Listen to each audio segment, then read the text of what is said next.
है मदन जी, एक गेंद ने शायद पूरा का पूरा जो भारत का कैंपेन था ना वो डिरेल किया। श्वेता, वो पहला ओवर शाहिन अफरीदी जब केएल राहुल सिंगल लेकर वहां गए हैं और रोहित जो पहला बॉल मिस कर गए जो उनके पैड पर लगा, अगर वो ना होता, अब देखिए अगर मगर तो बहुत बड़ी बात है, अगर पाजी की गेंद पर विव रिचर्ड्स ने वो शॉट ना मारा होता, कपिल देव ने वो कैच ना किया होता, शायद भारत वर्ल्ड कप ना जीतता। लेकिन वो एक गेंद कहीं ना कहीं मानना पड़ेगा बदन, वो भारत के कैंपेन को डिरेल कर दिया। रोहित शर्मा का डिसीजन पाकिस्तान वाले मैच। हाँ बिल्कुल, वो शुरुआत वहां से हुई, ये बात पक्की है। पर उस मैच ने सबसे ज्यादा असर किस चीज पे डाला? भारतीय टीम के कॉन्फिडेंस पे, क्योंकि अगले मैच में जब न्यूजीलैंड के सामने उतरे तो वो कॉन्फिडेंस नजर नहीं आया उस टीम में। वो कॉन्फिडेंस बहुत ज्यादा लैकिंग था।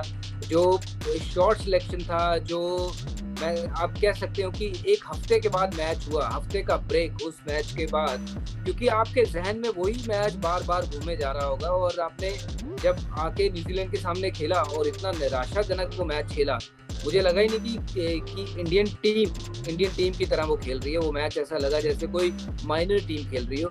पर वही होता है ना, जब आप बड़ा मैच हार जो, वो भी पाकिस्तान के सामने, तो कहीं ना कहीं वो आपके कॉन्फिडेंस को शटर कर जाता है।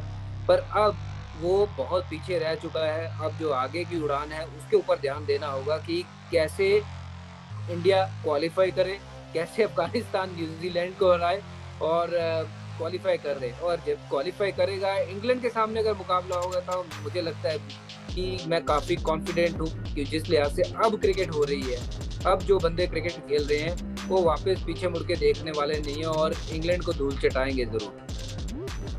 लेकिन